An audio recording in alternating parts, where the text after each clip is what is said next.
Hello, I hope my voice is audible and the screen is visible to all of you. Yes. Oh, thank you. So we will start with the class. So welcome back for the NPTEL online course on water and wastewater treatment. So today we will be discussing about the contents of week 8. And as you all know, the course instructor is Dr. Bhanu Prakash, and I am one of the teaching assistant. My name is Akash Saha, and I am a PMRF scholar at the Department of Civil Engineering at IIT Madras, where I am pursuing my PhD in environmental engineering. So let us quickly have an overview of the contents of week 8 lectures. So we started off with coagulation. So what is the alkalinity requirement and what are the different solubility of alum salts, what are their operating regions and the solubility of similarly of the ferric salts and their operating regions. And then we discussed about the rapid mixing, what are the different types of organic coagulants, the optimization of coagulant, the jar apparatus test.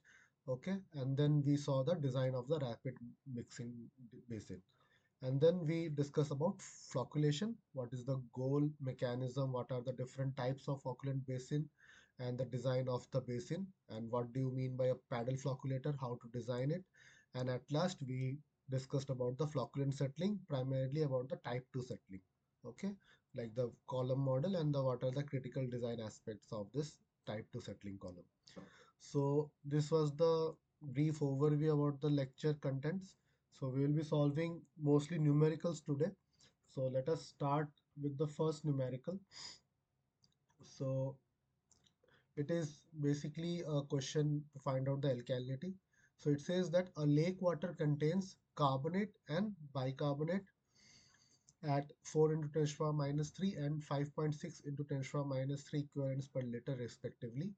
If the pH of the lake water is 9, then find out the alkalinity in terms of milligram per liter as CaCO3.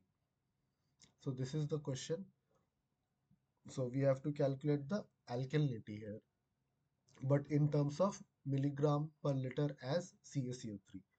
So always remember we denote the alkalinity or acidity or hardness in terms of milligram per liter as CaCO3 to make it uniform. So that is the same thing we are doing here. So please try it out and then we will discuss how to solve it. So this is not a multiple choice type of question. We have to solve it and get the numerical value. So I'll wait for a minute.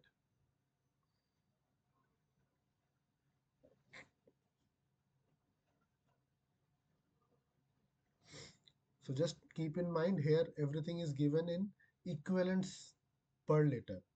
So first we have to convert this equivalent per liter to milligram per liter and then convert it to respective milligram per liter as CaCO3. So these are the two conversions that we have to do. Plus we have to take care what are the different constituents of alkalinity.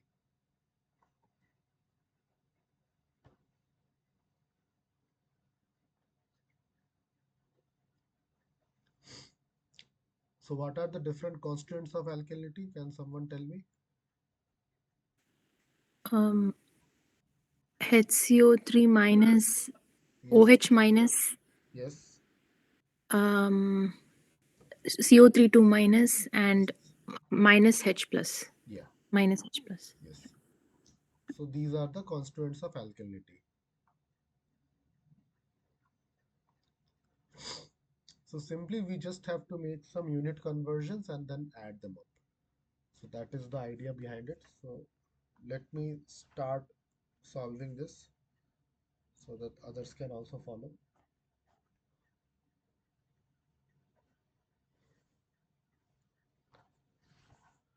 So question number one.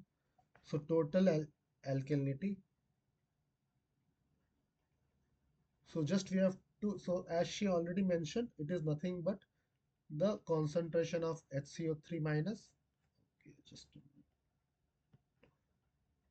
okay, plus CO3 2 minus plus OH minus and minus the H plus. Okay, so these things we have to add and then subtract the H plus ion concentration. But if we are denoting total alkalinity in terms of equivalents per liter, then due to the combining capacity of carbonate, the 2 will come here. Okay, because we know combining capacity of carbonate is 2, so that way 2 times it will come. Whereas if we are mentioning the total alkalinity as milligram per liter as CaCO3, so it will be nothing but the carbonate in milligram per liter, okay, into the equivalent weight of carbonate divided by the, sorry, equivalent weight of calcium carbonate, not carbonate, equivalent weight of calcium carbonate divided by the equivalent weight of carbonate. So this is my first term. Then HCO3 minus mean milligram per liter into again equivalent weight of calcium carbonate divided by equivalent weight of HCO3 minus. So I am not writing it. Okay, let me write. So again OH in milligram per liter into the same thing, equivalent weight of calcium carbonate divided by equivalent weight of OH minus, and similarly minus H plus, okay, into equivalent weight of calcium carbonate divided by equivalent weight of H plus. Okay, one more thing, if H2CO3 is also given, we have to add this. Here I have not added, otherwise this H2CO3 will also come. Okay, but it is not required in this question because that concentration is not given, so we are not mentioning it here.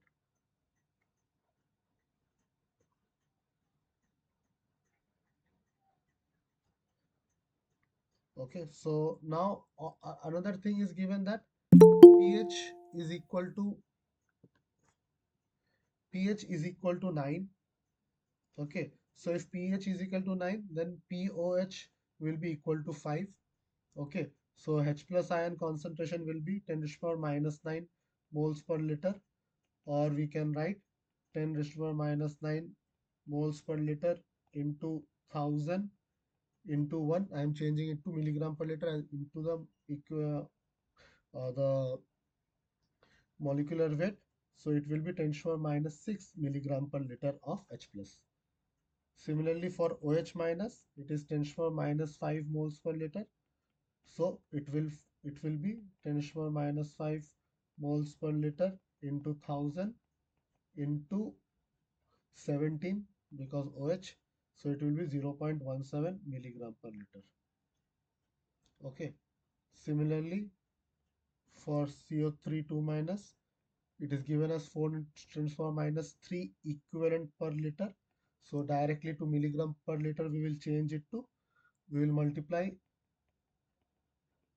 into 1000 into the equivalent weight is 30, so 120 milligram per liter. And for HCO3 minus, it will be 5 into 10 to the power minus 3 equivalent per liter.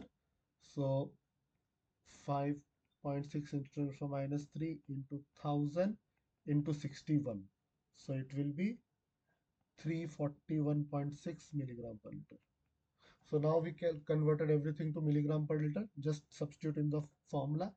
So total alkalinity in milligram per liter as CaCO3. So first CO3 2 minus, so it is 120 milligram per liter into 50 is the equivalent weight of calcium carbonate divided by 30 equivalent weight of carbonate, plus 341.6 into 50 divided by 61 plus 0.17 into 50 divided by 17 minus 10 to the power minus 6 into 50 divided by 1. So if you just add it up everything, so it will be 200 plus 280 plus 0.5 plus 0. Minus 0.0000 So it is 480.49 milligram per liter as CaCO3.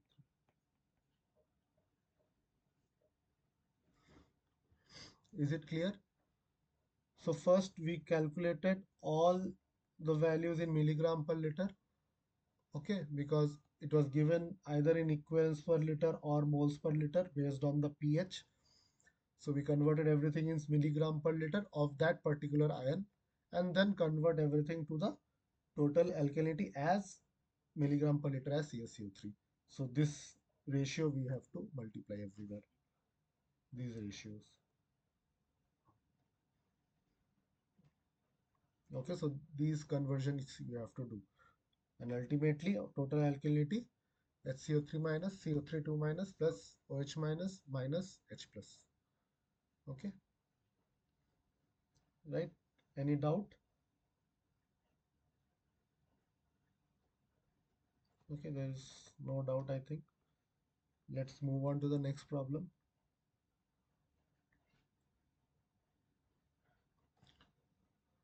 A 15 milligram per liter alum dose applied to coagulation tank having capacity of 15,000 meter cube per day. Then calculate the alkalinity consumed in kg per day. So you have to find out the alkalinity consumed in kg per day.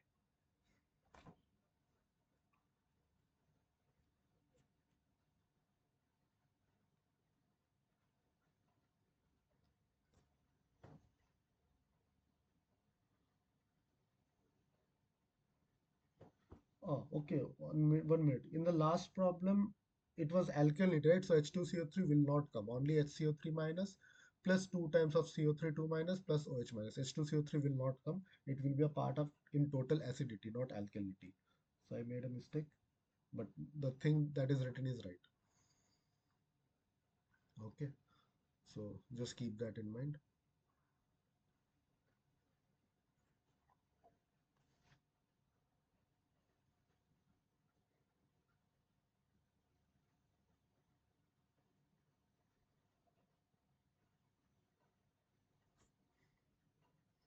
So here the equation is also given.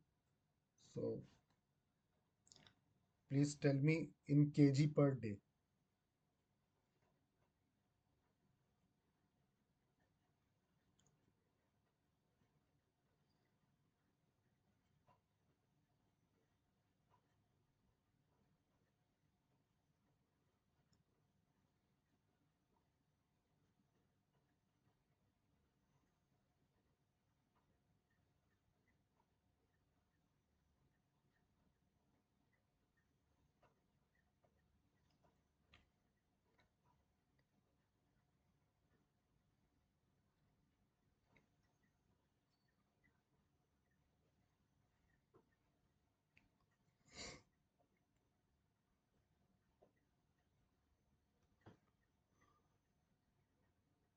So how much alkalinity will be consumed? It will be equal to what? What stoichiometry we have to check? So alkalinity consumed will be directly proportional to the Calcium carbonate. calcium carbonate. No.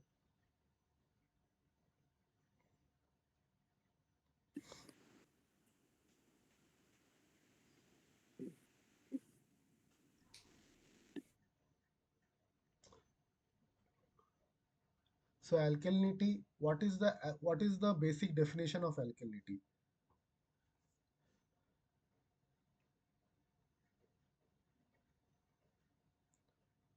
So again, coming back to the previous problem, here we are writing total alkalinity as HCO3 minus, CO3 2 minus, and OH minus. Why are we not considering H2CO3 here? It is also a carbonic acid form. Why we are not considering H2CO3?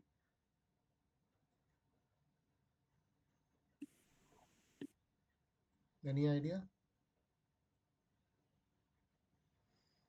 Because it cannot accept any more protons. Okay, it cannot accept any more H plus ions. HCO3 minus can accept one more to become H2CO3. CO3 2 minus can also take up to get to HCO3 minus, then H2CO3. OH minus can take H plus to make water. Okay, so whenever there is a chance of accepting a proton, that is known as the alkalinity. Okay, so similarly here, if you see the equation, 6H plus is being liberated. So that much proportional alkalinity will be consumed, right? Is that making sense? Okay, Yes, sir. okay. So that's why we say that when alum is mixed, the pH decreases because H plus ion is getting released. So pH is getting decreased. But Sir, just repeat alkalinity 9. Just repeat, sir, please. repeat. Yeah, define alkalinity. Yeah. So alkalinity, by alkalinity, I mean that whatever will be able to accept a H plus ion or proton. Okay, so we have, if we have HCO3 minus, it can accept one H plus. Okay, so H plus plus HCO3 minus can give me some H2CO3, right? Similarly, CO3 2 minus can also take up H plus 2 times to become H2CO3. So it is consuming the, it is taking up the H plus ions. Okay, so similarly, when we are talking about how much alkalinity will be consumed, so it will be directly proportional to how much H plus ion is getting liberated. So when we add alum to any water, H plus ions are getting liberated. That's why we are saying that the pH of the system is going out. And if alkalinity is already present in the system, it will take up the H plus ions to get neutralized. Okay, so and the pH of the system will be maintained. So that's why we are directly equating with the H plus ions. Okay, sir. Okay, so yeah, so in this question also,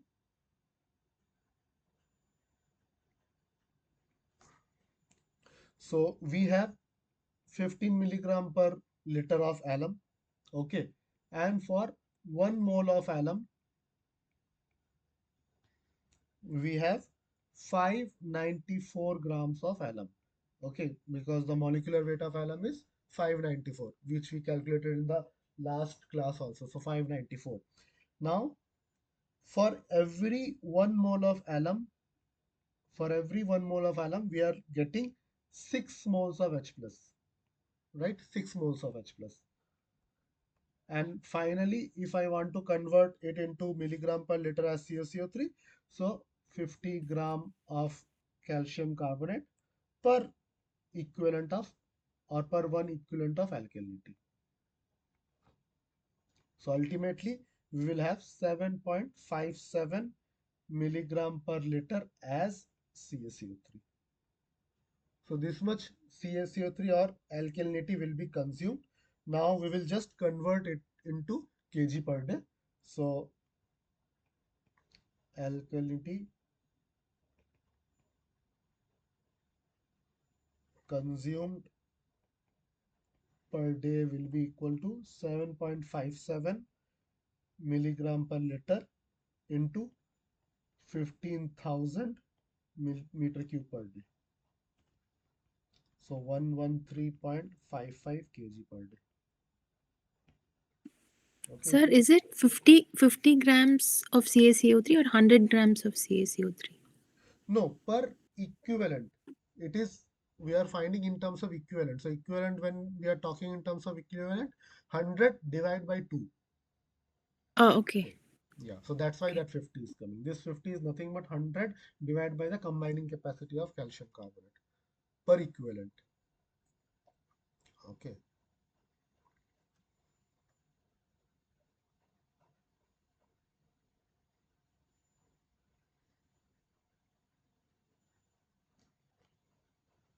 right. So yeah, next. I hope that problem was understood by everyone. Now next it says that select correct answers regarding mean velocity gradient G and retention time T in a flocculation tank. Okay, so higher G and smaller T leads to smaller and denser flocks. Higher G and higher T leads to breaking of flocks. Lower G and higher T leads to larger and lighter flocks. All of the above.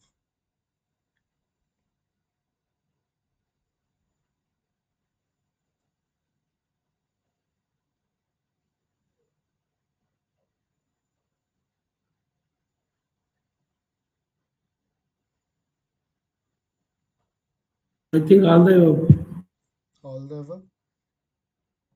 So yeah, that is the correct answer. All of them are correct. So why all of them are correct?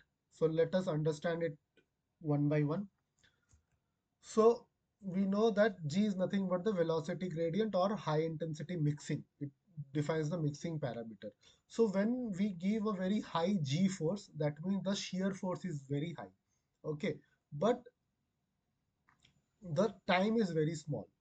So instead of forming very large flocks, it will form very small and denser flocks. Okay, because the time is very small, so it prevents from forming any larger flocks. So in very short period of time, small and dense flocks will be formed. Now, instead of giving small time, we are giving high time. So G is also very high, time is also very high. So in that case, what will happen? The shear force will be too high, okay, for a longer period of time, such that it will start breaking apart the flocks which have already been formed. Okay, so that's why the breaking of flocks will happen. But if we give a smaller G but a high amount of T, then it will take more time to slowly the particles to come together and form large and feathery structures. Okay, so large and lighter flocks will be formed, and they will contain more trapped water inside them. So that is the reason behind this formation of different type of flocks based on the G value and the T value. Okay, so we will have one more question on coagulation. There we will see how we are varying the G and G value to get a better flocculation and flocculation. Okay, so we will see in the numerical. So for now, you just understand this thing. Okay, moving on to the next problem. A flocculator is having a flow rate of 35,000 meter cube per day and a detention time of 20 minutes. Calculate the power required in kilowatt for the paddle to achieve mean velocity gradient of 22 per second. The water is having a dynamic viscosity of 1.04 into 10 to the power minus 3 Pascal second at 20 degrees Celsius.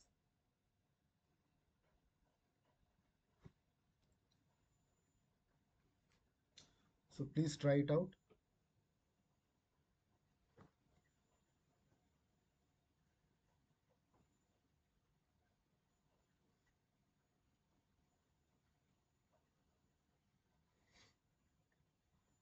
So the flow rate is given, the detention time is also given, and we have to calculate the power such that the G value of 22 per second is given.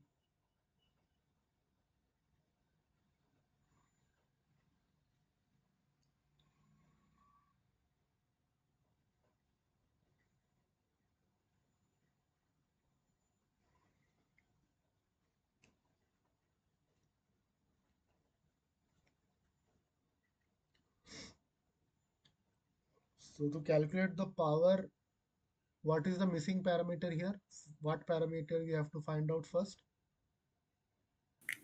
The V. The V, yeah, the volume. So Yeah. so volume can be calculated with the help of the discharge and the detention time, right? So first find out the volume and then use that volume to calculate the power.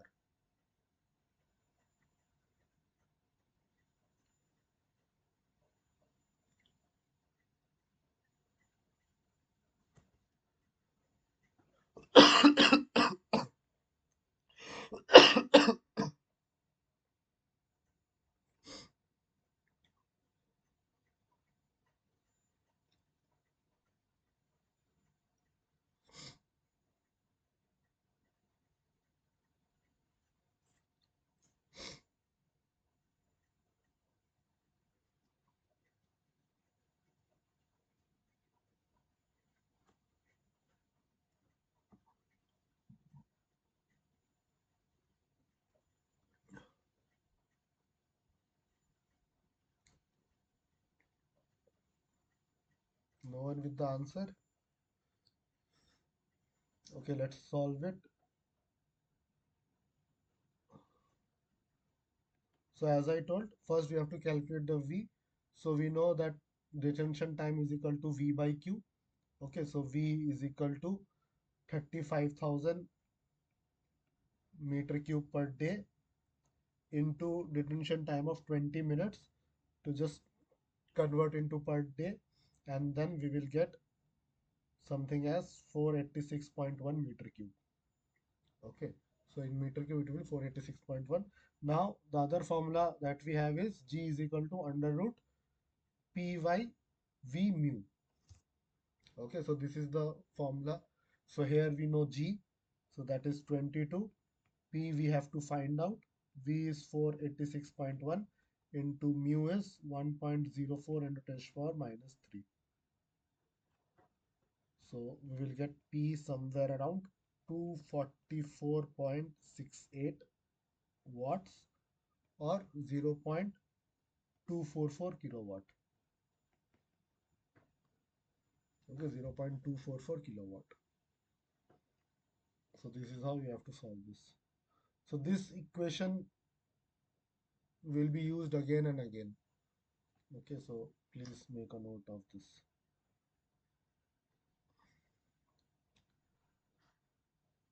Right? Okay. Now another conceptual problem. Three circular sedimentation tanks shown below have the same dimensions. Here Vs, V0, Ts and dt, that is theta, are settling velocity, surface overflow rate, settling time and detention time respectively.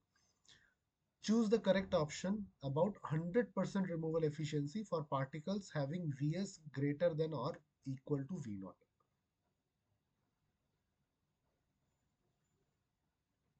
So in which of the tanks do you think 100% removal efficiency will happen?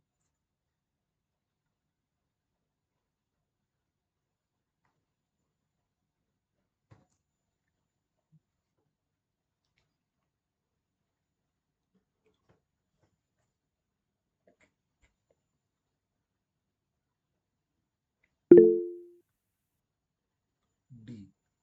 D, A. Okay, we are getting mixed answers.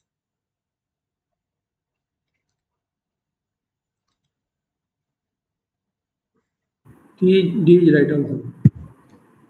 So let us try to understand. So in the question itself, it is directly given that 100% removal efficiency will be for the particles having Vs greater than or equal to V0. So if the settling velocity is greater than V0 or if equal to V0, then definitely it will settle down 100%. Okay, so both sedimentation tank 1 and 2 will attain 100% efficiency. So if one is true, second is also true. Then let us talk about the third sedimentation tank. So there it is given that Ts is less than dt. So dt is the detention time. So time for which a particle or fluid will stay in the system. So if my settling time is lesser than the time it stays in the system, so that means all the particle will get settled, right?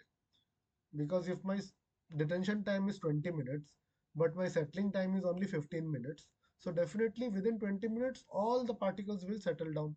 So in tank 3 also there will be 100% removal. Okay, so in that way all the tanks will show 100% removal efficiency. Okay, I hope this is clear to all of you, right?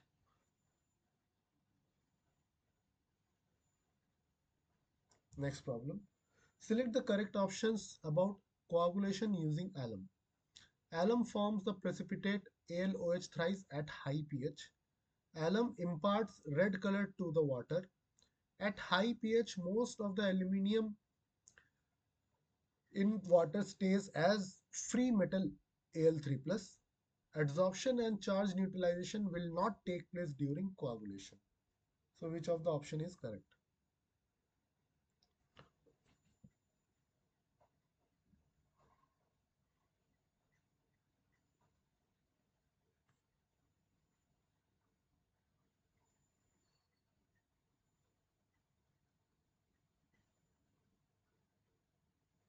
Any other correct answer? Or one of them only is correct?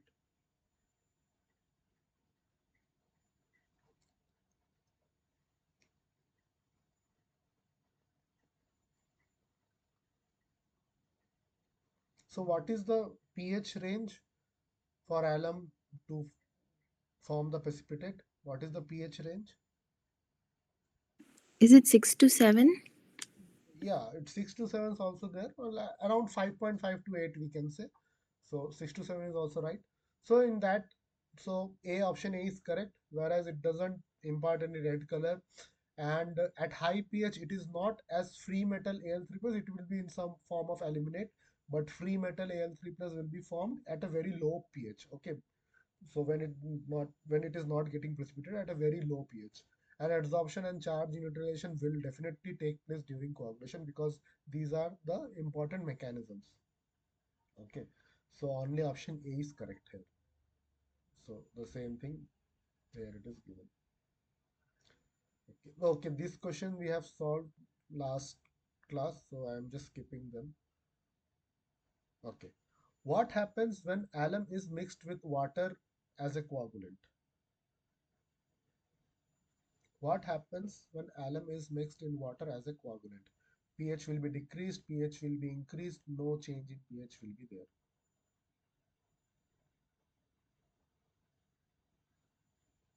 Okay, so please again don't get confused here, because as in the first problem also we were discussing, rather the second problem, that alum will consume alkalinity.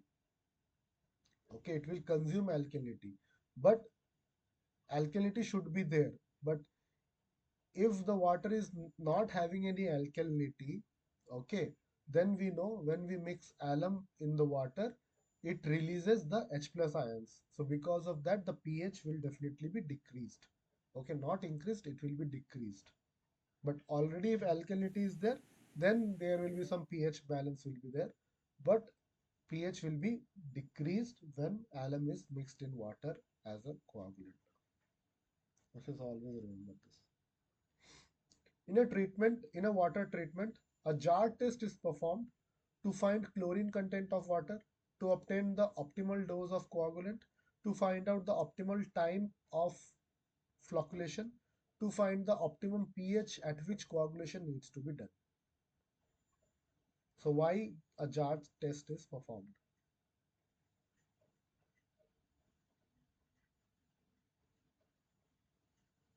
So yes, B and D both are correct, because it is not for the chlorine content. Okay, for chlorine content we have the breakpoint chlorination curve. Then it is to find the optimal dose of coagulant and at what pH the coagulation needs to be done, because every coagulant has a specified pH range in which they are acting effectively. Okay, so the pH range is very important while we are adding any particular kind of coagulant. What are the concentrations of iron and chloride in a 3 molar FeCl3 solution respectively? So you have to find out what are the concentrations of iron and chloride in a 3 molar FeCl3 solution. So please try to solve this. You don't have to take your pen up.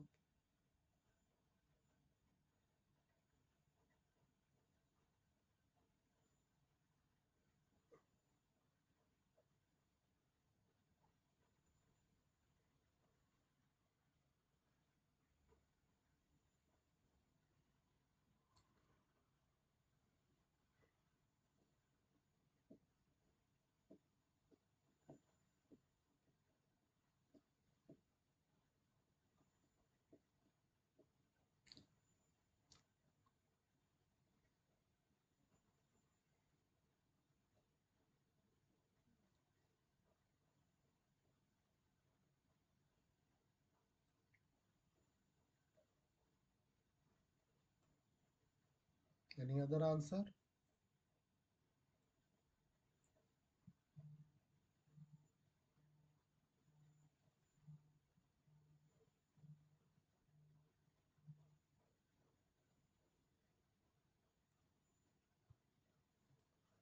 Just a minute, I'm getting a call.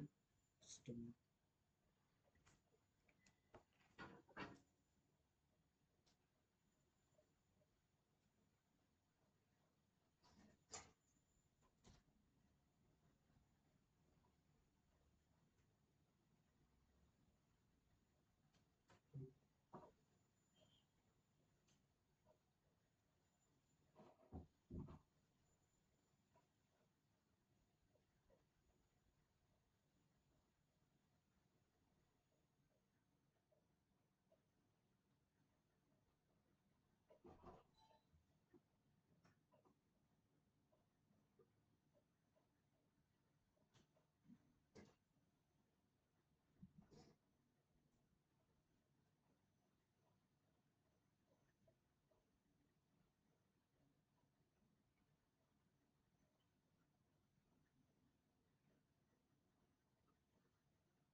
Yeah.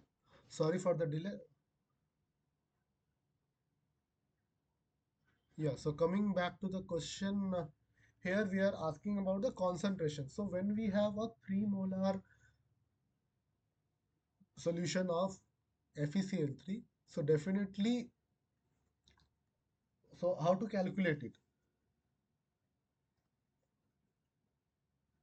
So question number, that was, I think, yeah, 11.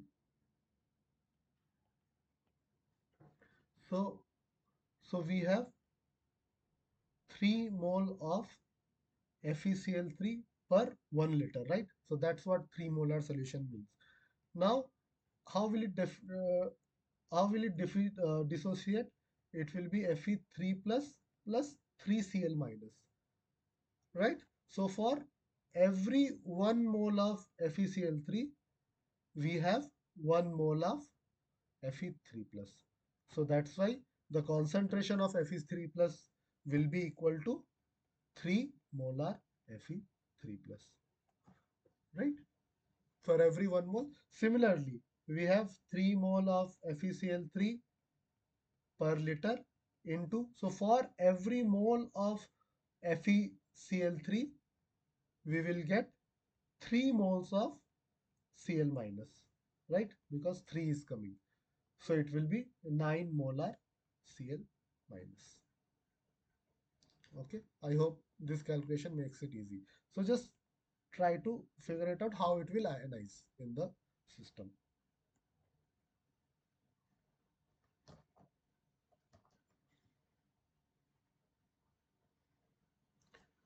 Next, tapered flocculation is more efficient when compared to a conventional process of flocculation as it promotes aggregation of smaller particles into larger aggregates to enhance their removal by gravity. So is it true, false, true when the reactor size is large, or none of the above?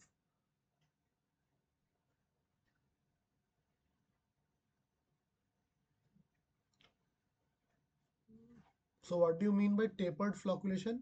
What is being changed here? G value? G value, yeah. So we are tapering off, means we are slowly decreasing the G value.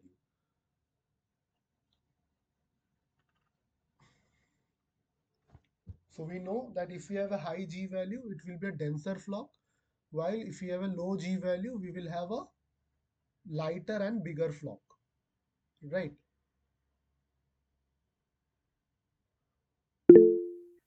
So A, definitely it will be true, because if we are tapering off the G value from denser flock, it will be a forming a lighter and heavier, like bigger flock. Okay, so larger it will try to aggregate. So that's why it is true. Doesn't it doesn't have to be like the reactor size is large or small, because it is all relative. Okay. Match the following flocculation mechanism with their characteristics. So we have perikinetic, orthokinetic, and differential settling. So these are just mechanisms. So we just have to know like what is the particular mechanism.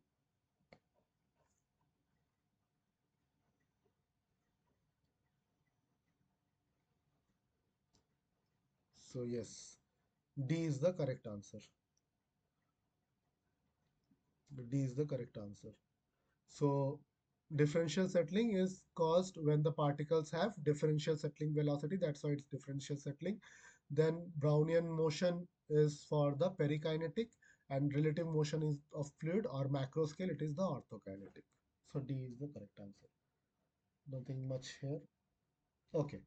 Now another numerical. It says that consider a coagulation treatment plant. Flow is 0.15 meter cube per second. Alum dosing is 22 milligram per liter. Influent suspended solid concentration is 30 milligram per liter, and effluent is 15 milligram per liter.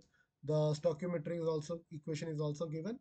So you have to find out the amount of total dry solid produced per day. So how much sludge will be produced per day in kg per day? Okay, in kg per day. So all the relevant information is given to you. So please try to solve this. How much sludge will be produced? I'll wait for a minute and then we will discuss.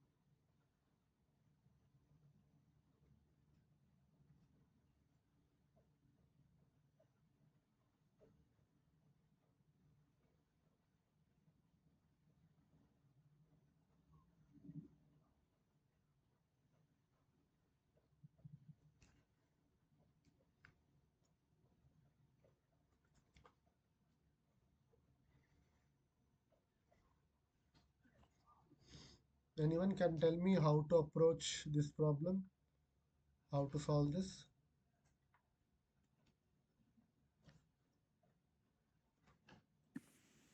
You have to find out the precipitate which is formed, or Yes, yes, definitely. So what is the precipitate here? ALOH the thrice. Yes, ALOH thrice. So there are two things here.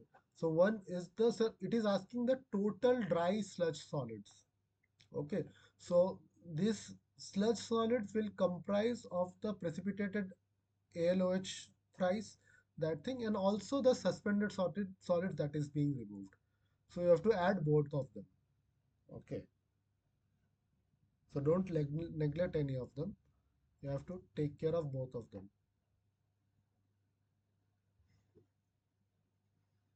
So how to get the, so suspended solids removal is directly given. So 30 minus 15. So 15 milligram per liter is getting removed as the suspended solids. And what about the alum? How to calculate the alum thing?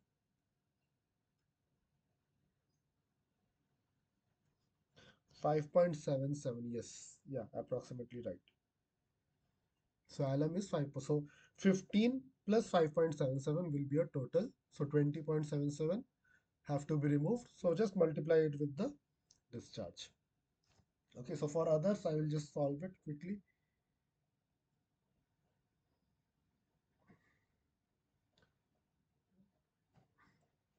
I think it is the 14th question. Okay, so we know that the flow is around 0.15 meter cube per second, or we can write it as 12,960 meter cube per day, because finally we have to find out in meter cube per day, or sorry, kg per day. So that's why converting into per day. Now, from the stoichiometry, if you see, it is Al2SO4 thrice dot 14H2O will give you 2AlOH thrice plus 6H plus 3SO4 2 minus plus 8H2O. So that means for 1 mole of alum, we are getting 2 moles of AlOH thrice. Okay, so that means 594 grams of alum, we are getting 2 into 78. So AlOH thrice is roughly 78. So 78 grams of AlOH thrice. So 1 gram of alum will be 2 into 78 by 594. So we have alum how much? 22 milligram per liter. So for 22 milligram per liter of alum, it will be 2 into 78 by 594 into 22. So this turns out to be 5.786 milligram per liter of AlOH thrice. Also, the suspended solids removed have to be taken into consideration. So 30 minus 15, so 15 milligram per liter. Okay, so total solids is 15 plus 5.786. So that is 20.786 milligram per liter. This much will be removed from the system. So total dry solids removed per day will be equal to 12,960 meter cube per day, that is the discharge, into 20.786 milligram per liter. Okay, and you just convert kg to gram. So it will be 269.387 kg per day. Okay, so just take care of this. Don't neglect this 15 milligram per liter, because many of you might not consider that.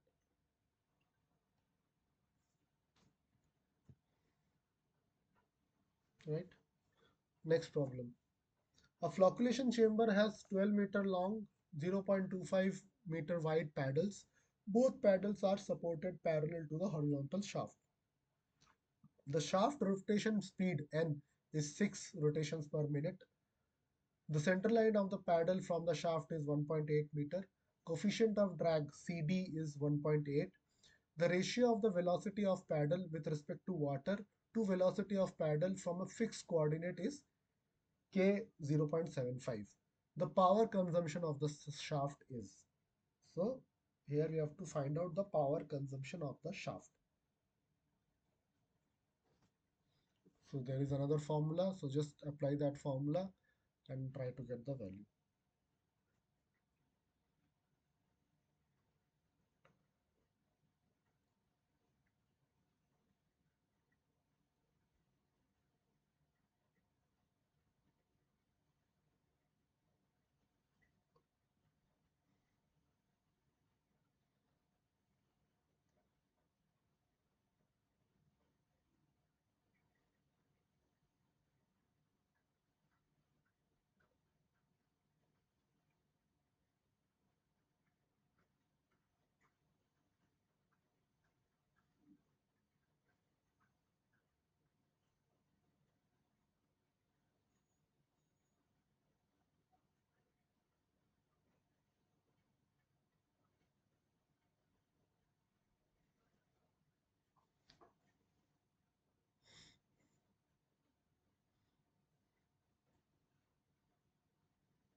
will be in watts, right? Yeah, whatever you have calculated, that is VP. That is the velocity of paddle with respect to water. VP is fine. We have to find out the power.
1600. Okay, I understood why you are having half the value. You are getting exactly half. Do you know why? What is the area that you have taken? Two paddles, right? There are Yes. two paddles. So it's 3,200. Yes, 3290 it is coming around. Yeah.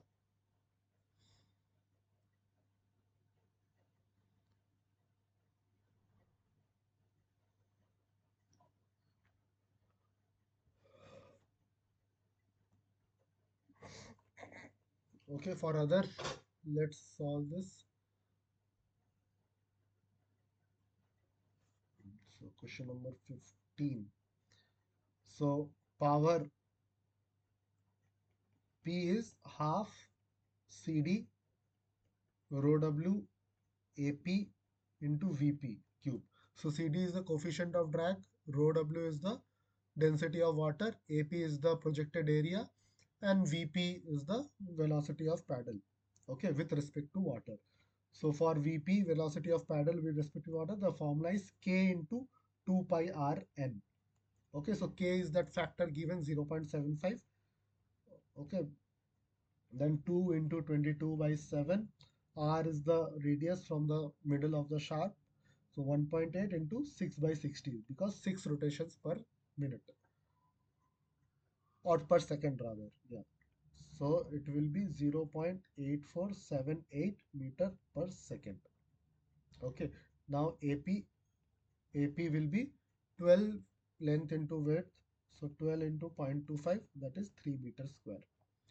So my power P will be half into coefficient of drag into 1000 into 2 into 3 into, because two paddles, so 8478 cube. So that is 3290.59.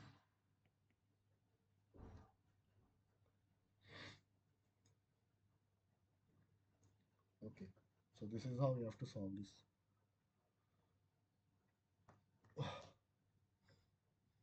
Next,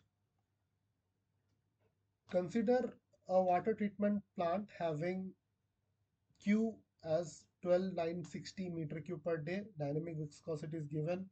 Velocity gradient G is also given. The tank is used to blend 35 milligram per liter of alum with a flow for a detention period of 2 minutes. What is the power input required for mixing?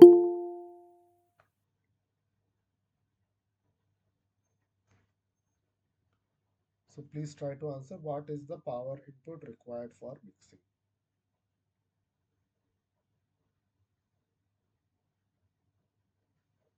It is similar to the last problem that we solved. Not the last, but one of the previous problem.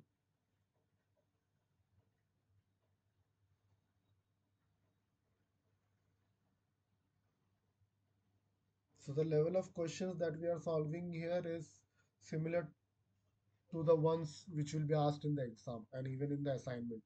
So I hope it is not a problem to all of you to solve the assignments or even attempt the question in the exam.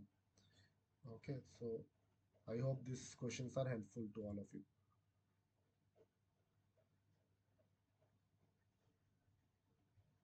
And even if you're writing gate exam or anything, it will be helpful.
So here also that same formula we have to apply.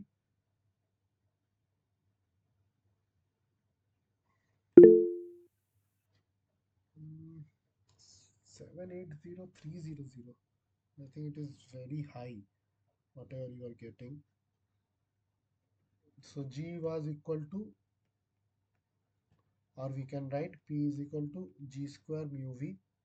Okay, so here V is equal to Q into T, that is 12,960 meter cube per day. Okay, and into 2. So 24 by 60 we will do, and we'll get 18 meter cube. So my P will be 850 square into 10 to the power minus 3 into 18. So around 313005 watts. So this is what I am getting. Okay.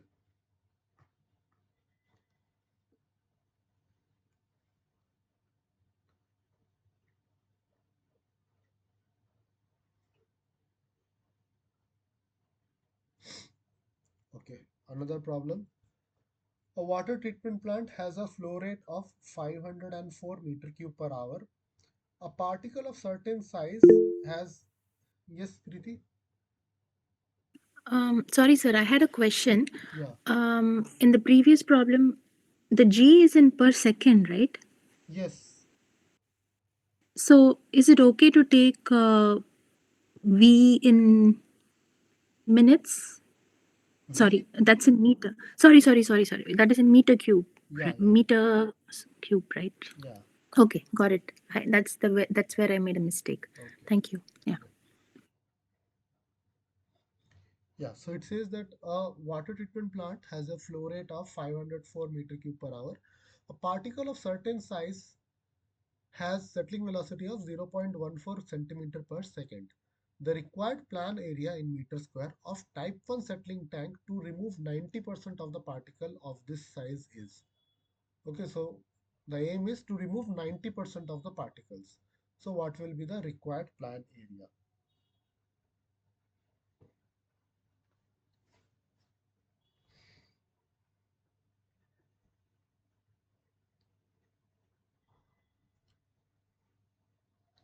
You have to find out the plan area.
So here one thing you have to take care is the units are different for everything.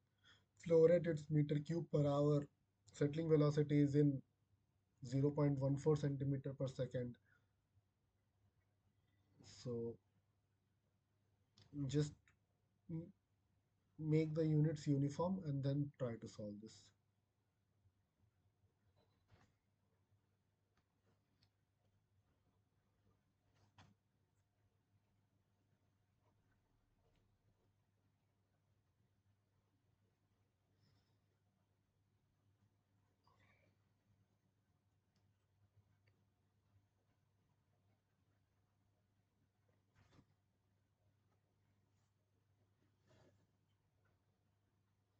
Any idea?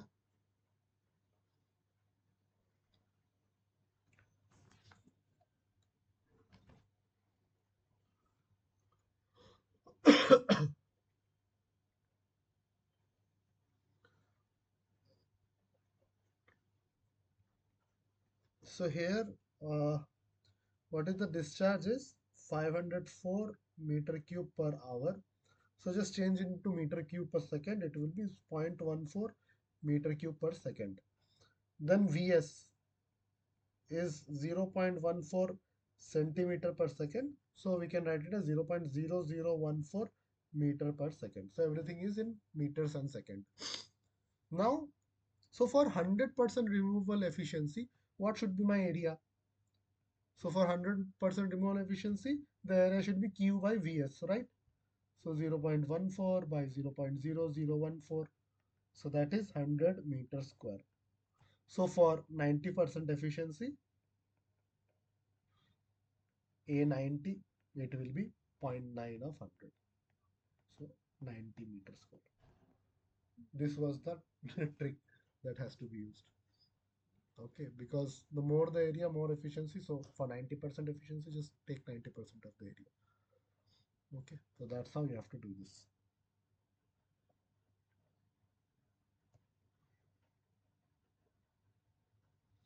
Okay, match the processes with their primary design variable, rapid mix design, flocculant design, and type 1 settling tank.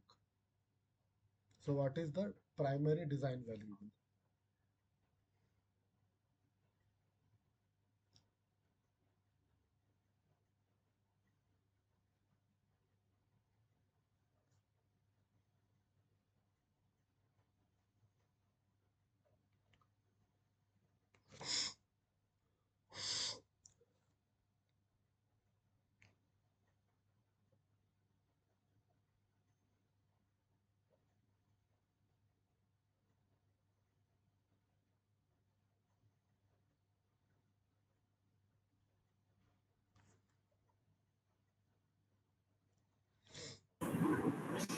I think B is right answer. Yeah, so D is the right answer because for critical settling velocity, it is for the type 1 settling. For detention time and mean velocity gradient, we have to consider them for the rapid mix tank and mixing intensity for the flocculation design. So D is the right answer.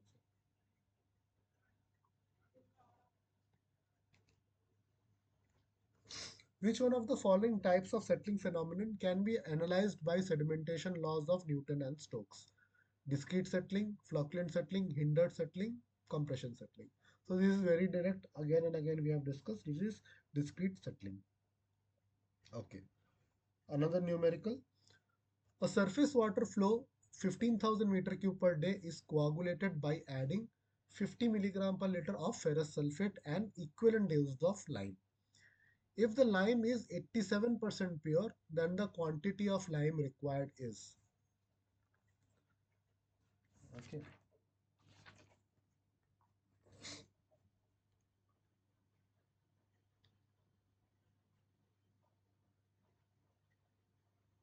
So how much lime will be added?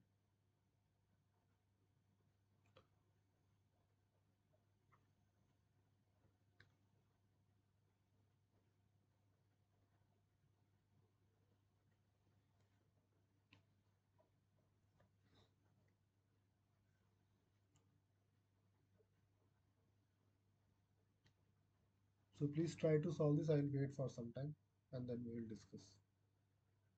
So always remember, it is given that equivalent dose is added. Okay, so just keep that thing in mind.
Anyone with the answer?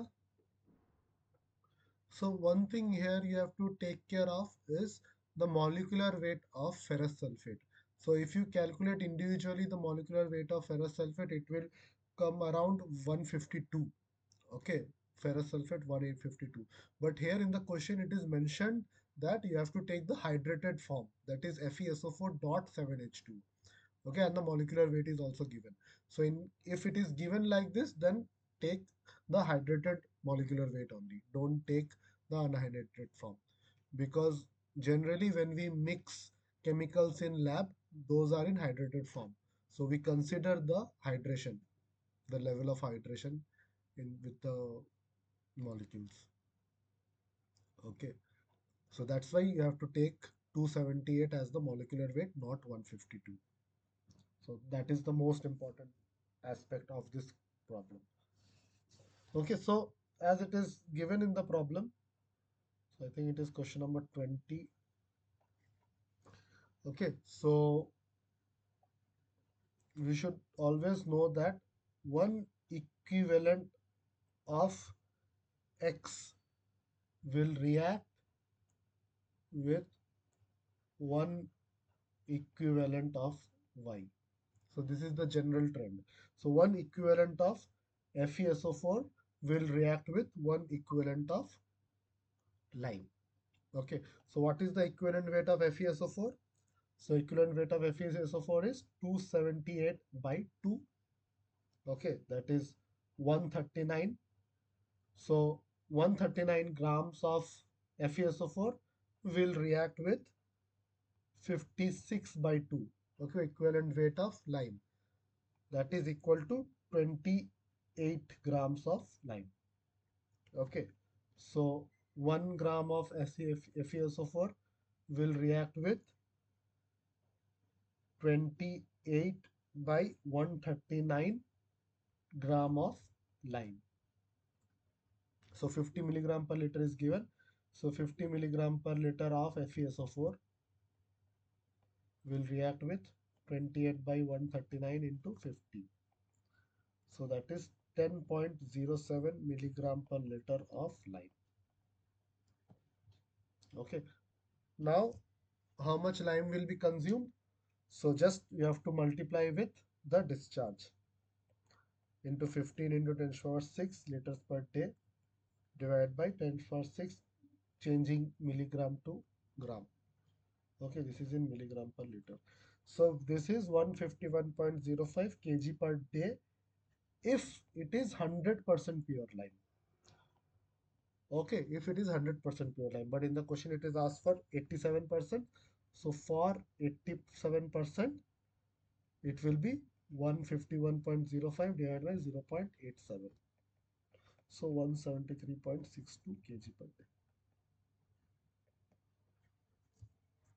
Okay, so this is the answer. Just a minute.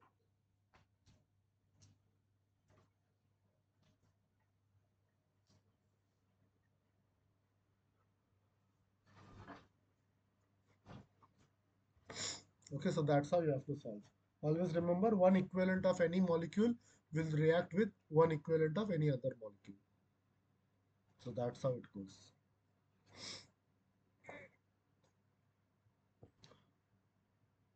Okay, so this is the final problem for today, and it is a design problem related to coagulation and flocculation.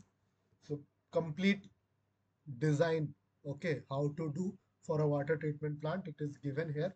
So it is better if you know these things so that it will be helpful to.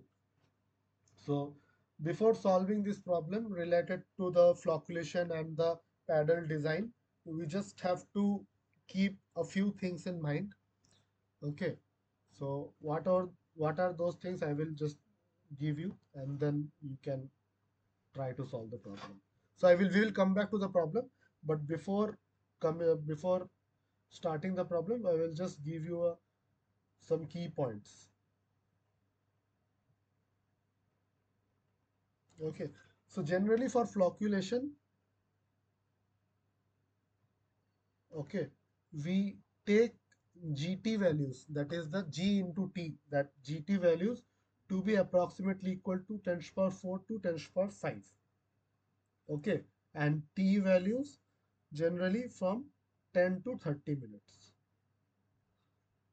Okay, and we use a tapered configuration for more effective result. So by tapered configuration mean that the G value will slowly reduce. Okay, so high G to low G value, like that.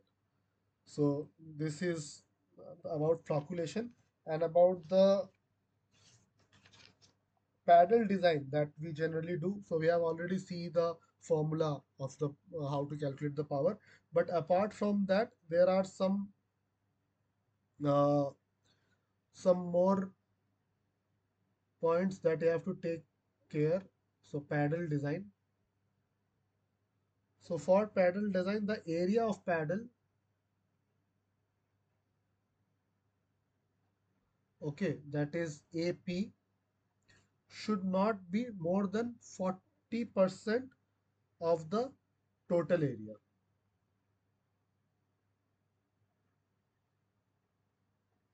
Okay, so mod should not be equal to the area, and the velocity of paddle tip, okay, we will call it as VP, is about 75% of the actual paddle speed.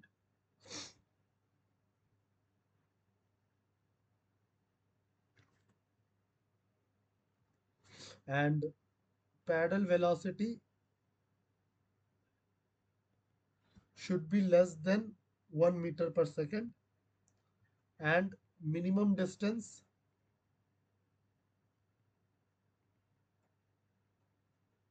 of zero point 0.3 should be maintained between paddle tip and other structure and walls. Okay, so whatever wall or structure is there, so minimum distance should be zero point 0.3 should be maintained. So these are some of the points that you should take care while designing any flocculation tank with the paddle design. Okay, so just make a note of it because this will be required to solve the problem. Okay, now we will come back to the problem. I hope you have taken a note of this or taken a screenshot. So anyway, it will be there in the video, so don't worry. Okay, so now it says that a water treatment plant is being designed to process 50,000 meter cube per day of water. Jar testing and pilot plant analysis indicate that alum dosage of 40 milligram per liter with flocculation of GT value of 4 into 10 to the power 4 produces optimal results at water temperature of 15 degrees Celsius. So you have to determine what is the monthly alum requirement, what is the flocculation uh, basin dimensions, okay, then the power requirement and the paddle configuration. So these are the four things that you have to design. So I will just give you some hints on how to solve this problem because this full problem might not be asked in the exam, but parts of this problem will definitely be asked. Okay, so let's solve this. So I hope you have taken a screenshot of this problem. We will directly move to solve this. Okay, so this is a complete problem related to coagulation and flocculation, where all the aspects are covered. So first, what is the monthly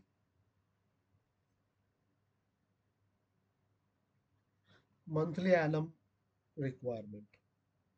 Okay, because mostly per month, how many kgs are required that we find out. So we know 40 milligram per liter is required. That is nothing but 0.04 kg per meter cube. Okay, so just multiply with the discharge kg per meter cube into 50,000 meter cube per day, and for 1 month we have 30 days per month, so we will get around 60,000 kg per month.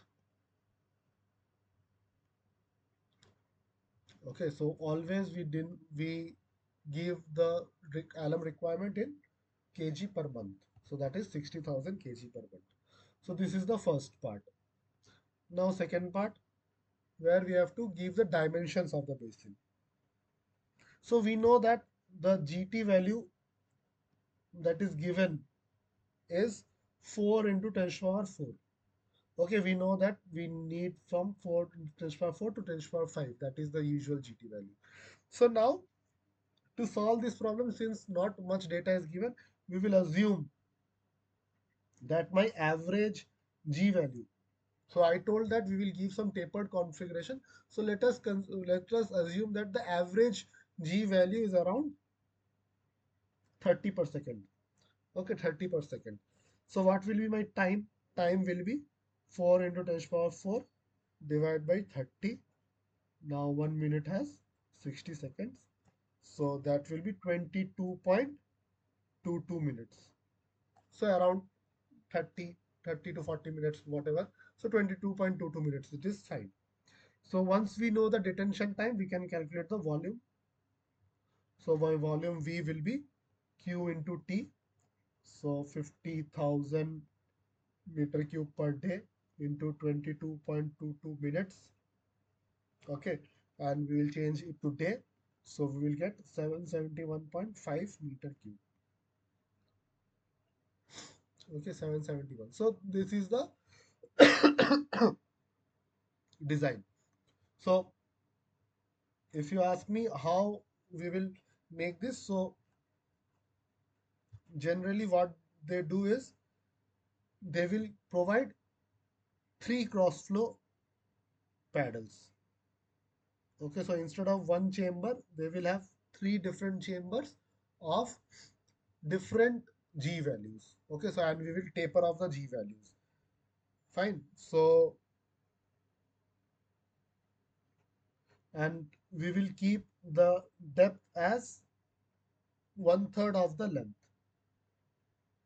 Okay, so since three compounds of three compartments are there, so it will be like a square. All the compartment will be like a square. Okay, so if I just draw it, it will be,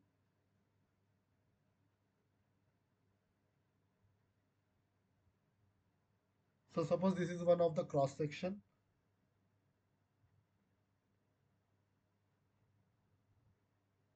Okay, so if this is the total length, okay, this is the depth, and we know that the length is three times of the depth. Okay, so it will be like a square, and each will have a paddle like this.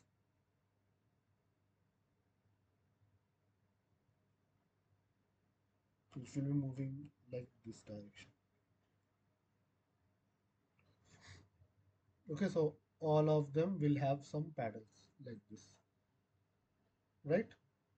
So it will look like this, and we assume that let the depth be 5 meters, so my length will be 3 into d, so that is 15 meters.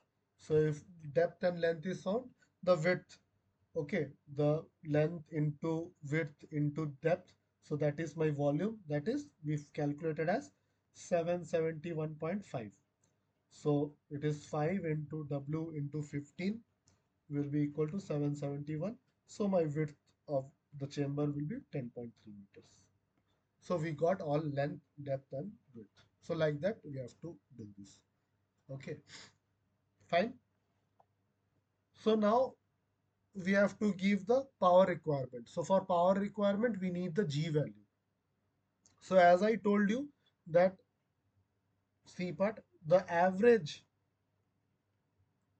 G value that we have taken is 30 per second, right?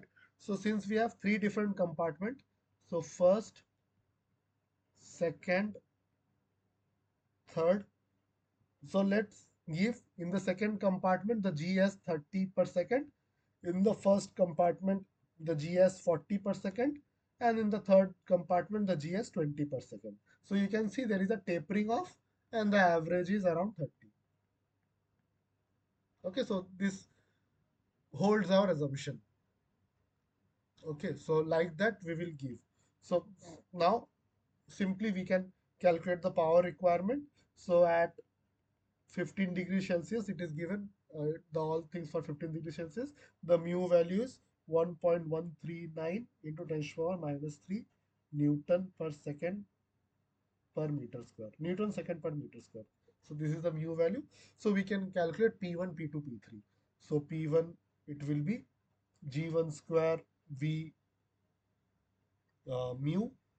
Okay, so that will come out to be around 40 square into. So what will be my V? What is the volume here? Can someone tell me what will be the volume here? 771.5. Yeah, so 771 was the total volume, right?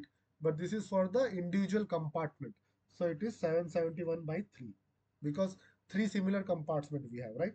So 771 by 3 into, so these small things you have to take care of. So it will come out as some 0.47 kilowatt. Okay, similarly, P2 will come out as 0.26 kilowatt and P3 will be 0.12 kilowatt. So, so it will be somewhat like this. Okay, now the last part is the paddle configuration. So how does this paddle configuration look? So the design of the paddle looks something like this.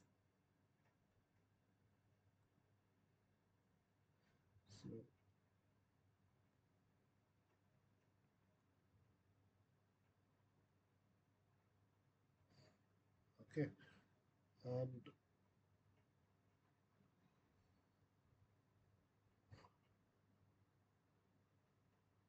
this is the top view, and the side view will be somewhat like this.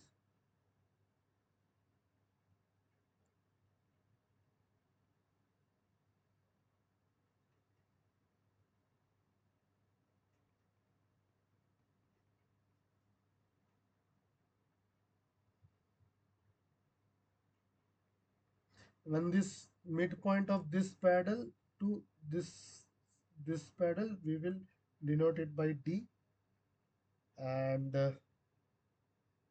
this is the width W of the paddle. So this is how a paddle looks. Now we will find out how to calculate this. So each paddle, or rather paddle wheel, so this is the paddle wheel, has four boards. Okay, so these are the four boards. So let it be some 2.5 meter long and some W meter wide. Okay, so this is the uh, general design. We will calculate this W. Okay, we will see how to calculate this W. So we know that the total power of the paddle is half into CD into AP into rho into VP cube. So this is the formula we know. So at 15 degrees Celsius, my rho value is 999.1 kg per meter cube. Okay.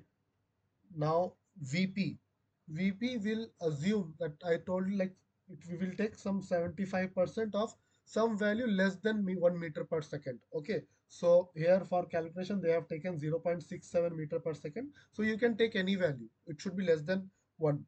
So for ease of calculation, it turns out to be zero point 0.5 meter per second. Okay, nothing else. And coefficient of drag is mostly 1.8 for these paddles. Now, and the area, okay, area will be around, let's say, since we have three paddles in total and we have four paddle boards in each of them, so it will be around 12 boards. Okay, 12 boards into, I told you, 2.5 is the length and W is the width. So it will be 30 W. Okay, so now we will put everything uh, in the equation. So my first power P1 in the last problem was 0.0.447 kilowatt. Okay, that will be equal to my this thing, half into CD AP rho VP cube. Okay, so 0.47 kW, or we can write 4 6, actually it was 0.468 watts. So it will be half into 1.8 into 30 W into 999.1 into VP is 0.5 Q. Okay, so here from here we will get W as 0.14 meter. So like that you have to calculate the width. So in this way, so for P1 some different W will come, some for P2 some other W will come. So that W is equal to, I think, uh, I,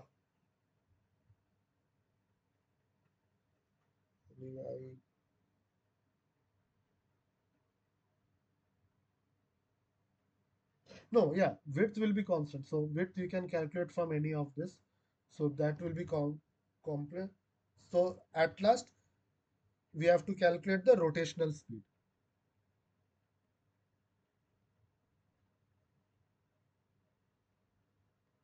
So rotational speed Vp is pi into d into omega.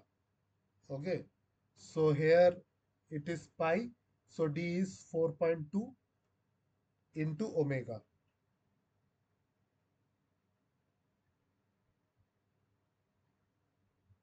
So VP we have already calculated at 0.67.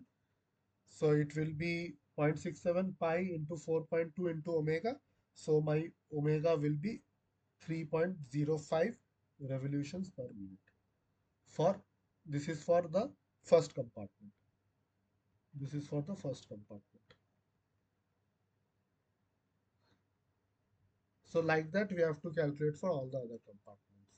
Okay, so you don't have to worry. It is looking like a very big problem, but part of all these problem can be asked as separate individual MCQs in your exam.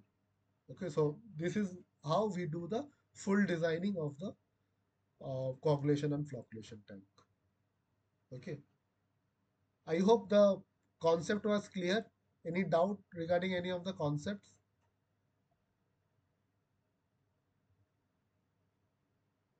or is it like any query? Okay, because I made because there are many assumption in it. So in your exam, the assumptions part will not be there.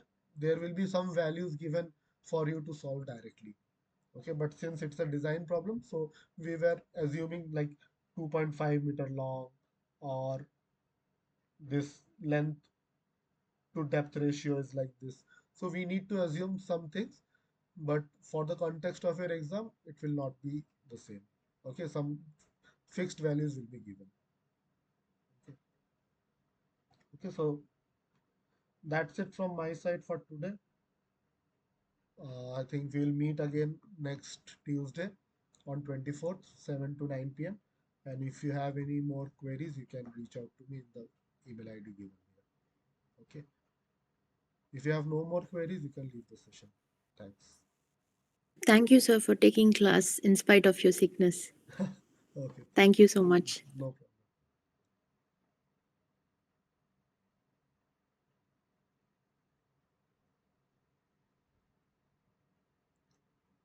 Sir, Yeah. sir, actually, uh, I am more than 55 year, and Okay. actually I am enrolled in the part-time PhD in VNIT. Okay, sir. Okay. Okay, sir. Basically, I am working as a here in one industry steel plant as a HOD in EHS. Okay. This is basically I have a time problem. So Okay. there have a your explanation is very good, solution is very good, but lot of formula is not on my mind totally. Uh-huh. Yeah. Lot of formula basically. We have a lot of formulas. So have you any list of the formulas with one examples? Sir, actually, I have not written any list because in our examinations we are allowed to bring formula Yeah, from sir. Yeah, the sheets with us. But yeah, for yeah. the context of this examination, you will not be allowed. If are you writing the certificate examination also? No, sir. Actually, this time, first time is in here allowed. Okay, In then sir, you don't have to worry about the formula, sir. You can just note down Actually, sir, I whatever. have a practical. I am practical person, Yeah, yeah. basically. Yeah, I have more than 33-year experience, and I have already worked on 12 year in initially in water. Okay, sir. So I have worked on physicochemical, chemical, anaerobic and aerobic both all. Okay, So sir. I have idea, but this type of long formula and calculate earlier. So this is some problem for me basically. So actually, I want in the examination theoretical more side. Then this will be better for me basically. Yes, but sir, actually the way this course is designed is that you have Yeah. to like because time is less during the examination Sir, with the RHS. examination pattern is how many hours? 2 hours or 3 hours? I think it's 3 hours only. So All are MCQ. yeah, it will be MCQ, but there will be numericals. Okay, but sir, here in 3 hours, 3 hours, how many question? 100. Not 100, maybe 60. Okay, 60 questions. 60 to Okay. 70. I also don't know because I have given this exam long back. So right now, what is the status? But yeah, around 60, 70 questions will be Okay, there. okay. But yeah, Okay. the question which I solved in the last, that big problem will not come. We will Yes, just sir. discuss. Medcaf book is help for me. Yeah, Metcalf Eddy, but more than Metcalf Eddy, for this environmental engineering, you can also refer PV and Roe book. Yeah, PG. PV and Roe. I can Okay. this I can show you this book, this environmental engineering. Okay, I have this book. Okay, no issue. Yeah, yeah. This book is very fine. Like for Okay, and I have already book Medcaf and I think this book is Metcalf available Eddy for is me. better for the biological design. Yeah, Okay, for actually I am MTech in environmental engineering and okay, science. sir. Okay, sir. So I have studied.